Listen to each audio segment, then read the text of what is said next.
Et à seulement un jour de la fin du Ramadan, allons à Kashgar, la capitale culturelle des Ouïghours musulmans, dans la région autonome ouïghour du Xinjiang, pour découvrir comment se passent les derniers jours du jeûne.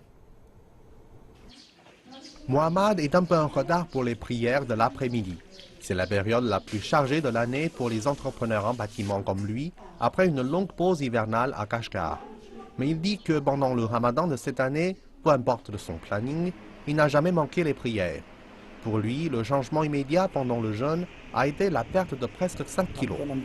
J'ai l'impression d'avoir plus d'énergie maintenant après la perte de poids. J'ai jeûné pour le Ramadan pendant plus de 30 jours. J'y suis habitué, cela fait partie de ma vie. Après les prières, il a l'habitude de marcher près du marché pour le repas du soir, l'iftar. Certaines personnes pensent que le Ramadan est la chance de se laisser tenter par leur nourriture favorite qu'elles ont méritée après une journée de jeûne.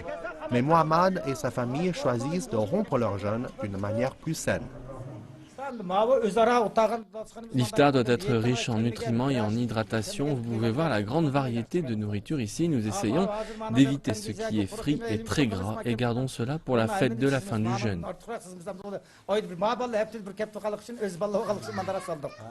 Il est souvent dit que le jeûne pendant le Ramadan aide les gens à mieux comprendre la détresse des pauvres et que ne pas manger pendant un mois donne aux musulmans un aperçu de ce qu'est la faim.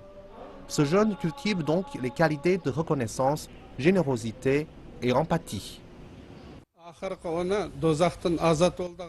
Les 10 derniers jours du Ramadan sont essentiels chez les musulmans pour maximiser la signification de supprimer leurs péchés et de demander pardon. Ils peuvent grandement aider à établir une autodiscipline. C'est durant ce mois que les musulmans croient que Dieu a révélé le Coran au prophète Mahomet. En adoptant les vertus du cœur de l'islam et en démontrant leur vraie signification dans la vie de tous les jours, les musulmans en Chine peuvent assurer la paix et la prospérité au sein de leur communauté et dans la société dans son ensemble.